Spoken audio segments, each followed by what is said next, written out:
NFHS report यानी कि national family health survey report एक ऐसा रिपोर्ट जिससे बीपीएससी क्वेश्चंस हमेशा पूछता है, चाहे वो पिछले बार के एएसओ के पेपर में हो या फिर इस बार के एईडीओ के पेपर में हो।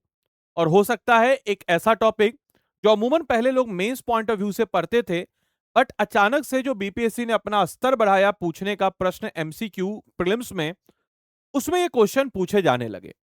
तो आज के इस वीडियो में हम लोग हमारे एनएफएसएस का जो 6 रिपोर्ट है, इसमें बिहार का क्या प्रदर्शन रहा है और भारत का क्या प्रदर्शन रहा है, उसको धुआं धुआं कर देंगे और BPSC examination point of view से बड़ा रिलेवेंट टॉपिक रहने वाला है। तो इस वीडियो को अंत तक रखिएगा। वीडियो में काफी छोटा रखने की कोशिश करूंगा ताकि आप कम समय में इसको बार बार रिवाइज कर सकें। सबसे पहले अगर हम बात करते हैं तो भारत की स्वास्थ्य और जनसांख्यिक जीवंतता यानी कि India health and demographic vitality 2023-26 के एक प्रमुख रुझानों को अगर हम देखें तो इसमें वित्तीय निवेश से लेकर के जो जनसांख्यिक स्थिरता यात्रा यानी कि journey from a financial investment to a demographic stability, उन सब को इस रिपोर्ट में रखा गया है। अब इसको हम समझते हैं आसान भाषा में कि इसके 3 की पिलर्स है डेटा। पहला क्या है, तो एनएचए 2022-23, इसमें बेसिकली नेशनल हेल्थ अकाउंट है। ये किस पे फोकस कर रहा है सर, तो ये फोकस करता है कि health care finance and expenditure पे, यानी कि जो हेल्थ केयर पे आप कितना खर्च कर रहे हैं, क्या उसका खर्चा है, उस पे फोकस करता है। वहीं एनएफएचएस 6 जो है 2023-24 का, ये नेशनल फैमिली हेल्थ सर्वे पे फोकस करता है, जिसमें स्वास्थ्य कवरेज यानी कि अगर हम बात करते हैं तो आपका हेल्थ का क्या कवरेज है, न्यूट्रिशन, इसके अलावा मैटरनल चाइल्ड केयर यानी कि जो जच्चा बच्चा का क्या किस हिसाब से केयर हो रहा है, इन सारे पहलुओं पे इस पे देखा जा रहा है। इसके अलावा हम लोग अगर बात करते हैं सैंपल रजिस्ट्रेशन सिस्टम, ये बेसिकली जन्म दर, मृत्यु दर, प्रजनन दर जिसको birth death and fertility rate, उसके ऊपर गौर करता है। तो ये 3 पिलर से मिलकर के हमारा ये डेटा जो है, एनएफएसएस का डेटा जो है, ये बनता है। इसके अलावा ये जो हेल्थ केयर इन्वेस्टमेंट की बात करें, इस डेटा को सबसे पहले देखें तो 2013 से इसमें कंपेयर किया गया है कि पहले जो 1.30 लाख करोड़ रुपए का इन्वेस्टमेंट था, वो अब बढ़ करके हेल्थ में 3.85 लाख करोड़ हो चुका है। तो ऑब्वियस सी बात है, गवर्नमेंट का हेल्थ का एक्सपेंडिचर जो है, इसमें लगभग 3 गुना की वृद्धि हुई है, which is a very good sign and very positive sign for us. इसके अलावा जीडीपी में बढ़ता हिस्सा जो पहले 1.15% था, अब ये 1.43% है। तो जीडीपी में भी जो हेल्थ वाला पोर्शन है, उसमें भी हमने इंप्रूवमेंट हासिल किया है, which is also very good sign for being as a state, क्योंकि एक वेलफेयर स्टेट की तरफ हम लोग बढ़ चल रहे हैं। इसके अलावा कुल स्वास्थ्य व्यय में अगर हम बात करते हैं, जीएचई में as a percent of total health expenditure में 28.6% बढ़ करके लगभग लगभग हमारा बात करें तो दोगुना से थोड़ा सा कम ही आपको नजर आता है, 43.7% के आसपास हम लोग बढ़ते हुए नजर आ रहे हैं। इसके अलावा out of pocket burden shift हुआ है, यानी कि अपनी जेब से किया जाने वाला खर्चा जो है, वो पहले 64.2% था, अब वो घट करके 43.4% आ गया है, जिसको हम आउट ऑफ पॉकेट एक्सपेंडिचर कहते हैं। इसके अलावा सोशल सिक्योरिटी एक्सपेंडिचर एसएससी कहते हैं, ये 6% से बढ़ करके 9.9%, यानी कि जो लोगों का लिविंग स्टैंडर्ड और सरकार जो एक वेलफेयर स्टेट की तरफ जो है बड़ी तेजी से बढ़ रही है, ये इसका इंडिकेटर है। और बढ़ता सरकारी संरक्षण नागरिकों को वित्तीय झटकों से बचा रहा है, यानी कि आप अगर फाइनेंशियली अवेयर हैं, आपके पास अगर हेल्थ कार्ड है, आप उस हेल्थ कार्ड का इस्तेमाल करके आपका जो अमूमन होता है कि किसी भी एक मध्यम वर्गीय परिवार में अगर कोई बीमारी चली जाती है, पूरा का पूरा परिवार खोखला हो जाता है। तो इस टाइप की चीजों को, कोई छोटी से छोटी और बड़ी से बड़ी बीमारियों को भी हेल्थ कवर के अंदर कवर अप किया जा रहा है, जो कि इस चीज को दर्शाता है कि rising government protection in shielding the citizen from a financial shock, इस चीज से इसको बचाता है। इसके अलावा मातृ स्वास्थ्य में सुधार, यानी कि अगर हम बात करते हैं तो सुरक्षित एक शुरुआत हुई है, सेफ बिगनिंग्स, जहां पे प्रसव पूर्व देखभाल, यानी कि हम अगर बात करते हैं तो एंटीनल केयर जो कि एएनसी कवरेज होता था एनएफएफसी 5 के तहत 92.6%, वो बढ़ करके अगर हम बात करते हैं तो ये अप टू 92.6% था।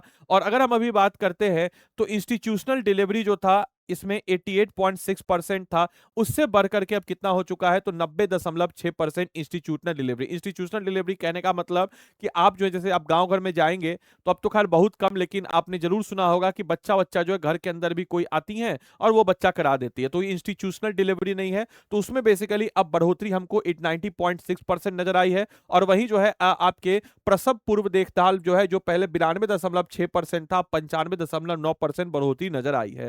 साथ ही साथ फाइनेंशियल सिक्योरिटी जो है, ये more women to access hospital care, यानी कि महिलाओं का हॉस्पिटल केयर की तरफ जो है रुझान जो है बढ़ता जा रहा है। इतना ही नहीं, हम अगर बात करते हैं तो सुरक्षित बचपन और बढ़ता दायरा, यानी कि protected childhood and expanding coverage, यानी कि पहले 12 से 23 महीने के बच्चों के पूर्व पूर्व टीकाकरण या फुल इम्यूनाइजेशन कवरेज होता था, जो कि पहले 83.8% था, इससे बढ़कर के हम लोग 87.1% की तरफ बढ़ चुके हैं। तो एनएफएसएस रिपोर्ट 5 से एनएफएसएस रिपोर्ट 6 में हम लोग जो है टीकाकरण में भी बढ़ोतरी हमको मिला है। साथ ही साथ स्वास्थ्य बीमा योजनाओं के तहत कवरेज जो पहले केवल 41% था, अब 60.2% हो चुका है, तो यहाँ पे भी हमको बढ़ोतरी नजर आई है। वहीं बीमा कवरेज में 19.2% की छलांग, जो कि बहुत ज्यादा, ये इंपॉर्टेंट पॉइंट है, याद रखिएगा, स्टेटमेंट में आ सकता है कि बीमा कवरेज में हम लोगों ने कितना ग्रोथ किया है, तो 19.2% जो है हम लोग ग्रोथ किए, जो सीधा सीधा हम कह सकते हैं प्रिवेंटिव हेल्थ केयर को सीधा बढ़ावा दे रहा है। यानी कि आपके पास हेल्थ इंश्योरेंस है,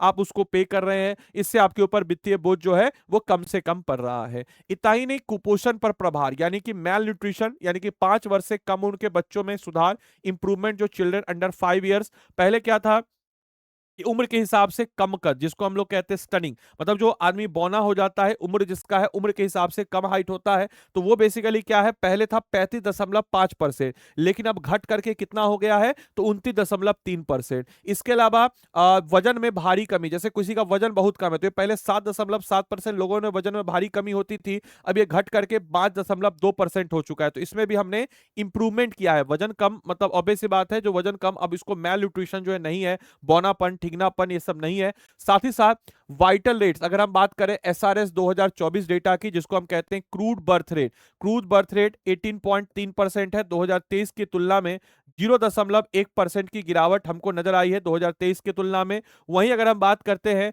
डेथ रेट की बात करते हैं, तो 6.4% हमारा रहा है, और क्रूड बर्थ रेट जो है इसमें हम लोग को 0.1% की गिरावट नजर आई है 2023 की तुलना में।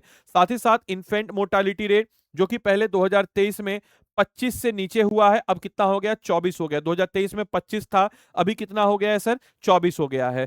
साथ ही साथ जन्म के समय लिंग अनुपात, यानी कि सेक्स रेशियो जो था 918 है और 917 था पहले, तो उससे बेहतर प्रदर्शन, यानी कि लिंग अनुपात, यानी कि जेंडर इक्वालिटी और लैंगिक समानता जिसको हम कहते हैं, वहां पे भी हम लोग बेहतर प्रदर्शन 917 से बढ़कर के 918 की तरफ हम लोग आ चुके हैं। इसके अलावा स्टेबलाइजेशन पॉपुलेशन, यानी कि जो अब फर्टिलिटी रेट थी, फर्टिलिटी रेट को हमको कंट्रोल करना है, हम दो हमारे दो, आपने कई बार सुना होगा, देखा होगा, तो ऑब्वियस सी बात है कि हम दो हमारे दो, और ये हम दो हमारे दो वाला जो कॉन्सेप्ट है उस पे भी बेहतर हम लोग किए हैं।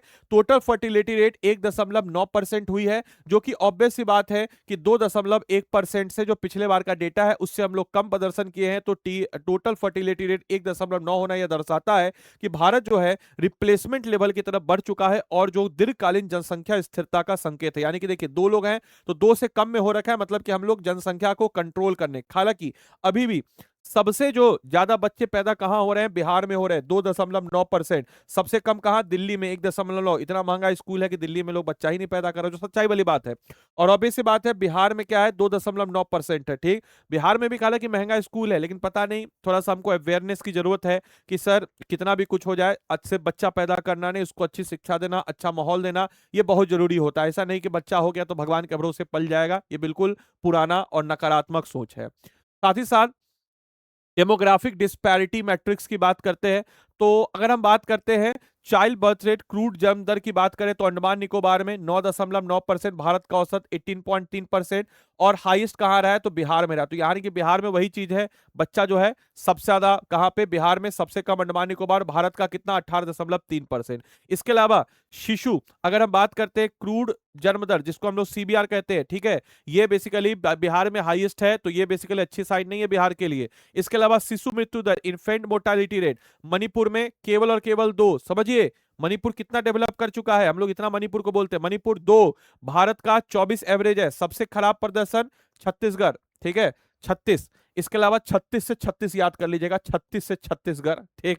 इसके अलावा जन्म के समय, यानी कि हम कह सकते हैं जन्म के समय लिंग अनुपात उत्तराखंड में 872, सबसे कम, सबसे खराब प्रदर्शन किसका, उत्तराखंड का। भारत का 918, और 918 से आप ऐसे याद कर सकते हैं जो बिहार का सेक्स रेशियो है, भारत का आपके लिंग अनुपात है। छत्तीसगढ़ 978 सबसे ज्यादा, और केरल जो है 974 के साथ दूसरे स्थान पे है। इसके अलावा बिहार के पॉइंट ऑफ व्यू से अगर हम देखते हैं तो एक क्षेत्रीय दृष्टिकोण, एक रीजनल फोकस, बिहार का केस स्टडी, क्योंकि एट द एंड जो है हम लोग को बिहार पॉइंट ऑफ व्यू से डेटा आपको इंपॉर्टेंट होगा। तो याद रखिएगा राष्ट्रीय औसत की तुलना में बिहार का प्रदर्शन मिश्रित है। जहां पे अगर हम बात करते हैं इन्फेंट मोर्टालिटी रेट जो कि 23 है, और राष्ट्रीय औसत 24 से बेहतर 23 हुआ है, बेटर देन नेशनल एवरेज। वहीं अगर हम बात करते हैं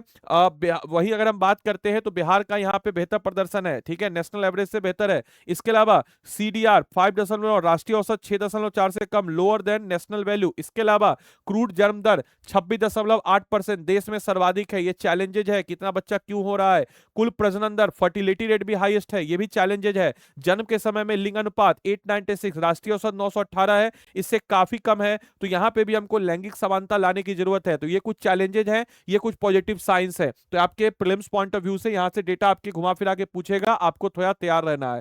साथ ही साथ एक चेन ऑफ इंपैक्ट अगर हम बात करते हैं तो फाइनेंशियल इनपुट, यानी कि स्वास्थ्य बजट में 3 गुना वृद्धि, और ओओपी में गिरावट, यानी कि 3x हेल्थ बजट और ड्रॉपिंग ऑफ ओओपीपी में गिरावट के कारण हम कह सकते हैं कि सर्विस डिलीवरी जो हुआ है 90% जो है, या उससे बेहतर हम लोग जो है एक इंस्टीट्यूशनल डिलीवरी कर रहे हैं, जो कि बूस्ट कर रहा है हमारे इम्यूनाइजेशन को और न्यूट्रिशन वैल्यू को। साथ ही साथ मैक्रो आउटकम्स की बात जब हम लोग करते हैं तो नियंत्रण और टीएफआर के साथ जनसंख्या स्थिरीकरण हो रहा है, यानी कि steady drops in IMR and population stabilisation जो है ये हो रहा है। इसके अलावा जमीनी स्तर पर मजबूत अगर हम बात करें तो वित्त पोषण भारत की जनसंख्यिक सफलता को गति दे रहा है। इस चीज को भी आपको समझते हुए चलते हुए आगे चलना है।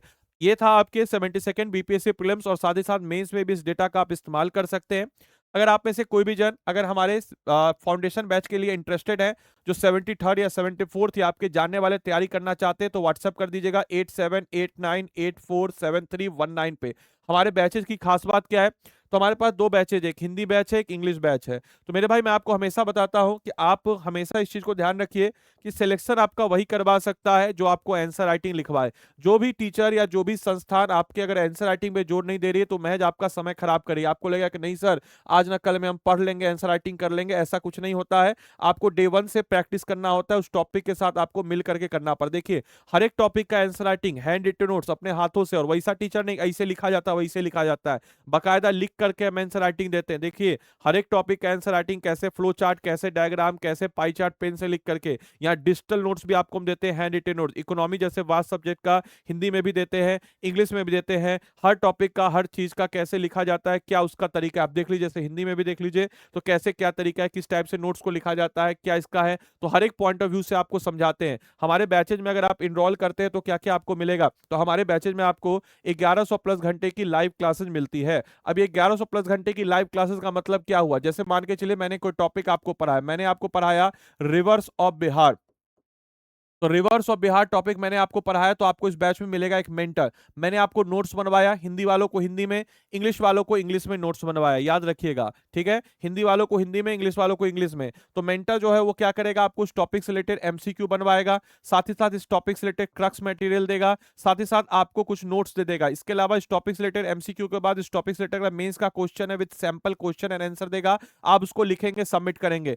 सबमिट करने के बाद you will find it out कि आपके अंदर कुछ कमियां होगी, वो मेंटर कमियों को दूर करके बताएगा, दोबारा आप लिखेंगे, फिर दोबारा मैं आपके कॉपी को चेक करूंगा, अगर आपने आदि लाइव कोड लगाया है और मेरे थ्रू लिया है तो, और आदि लाइव कोड लगा के आपको एक्स्ट्रा फीचर मिलेगा जिसमें मैं हैंड रिटेन नोट्स तमाम तरह की चीजें आपको दूंगा। तो याद रखिएगा ये नंबर है 8789847319, इस पे व्हाट्सएप कीजिएगा। इसके बाद आपका ये टॉपिक जो है प्रीलिम्स और मेंस दोनों तैयार होगा, और दोस्तों इसी को हम कहते हैं इंटीग्रेटेड अप्रोच। और इसी इंटीग्रेटेड अप्रोच के साथ हम लोग 900 प्लस टॉपिक्स और साथ ही साथ 36,000 प्लस कीवर्ड्स को अच्छे से आपको कवर अप कराते हैं, और ये अच्छे से आपको हम कवर अप कराते हैं 1100 प्लस घंटे की लाइव क्लासेज में। इतना ही नहीं, आपको हम 8 किताबों का सेट इंग्लिश मीडियम में और 10 किताबों का सेट हिंदी मीडियम में आपको देते हैं। साथ ही साथ आपको हम इसमें लाइव प्रीलिम्स एग्जाम से पहले देते हैं ताकि आपका प्रीलिम्स पूरा रिवाइज हो जाए फाउंडेशन करने के अलावा। इसके अलावा 2 महीने का एमसीक्यू प्रीलिम्स बैच आपके 73वीं या 73वीं या 74वीं एग्जाम से पहले। इसके अलावा मंथली करंट अफेयर्स मैगजीन मिलता है।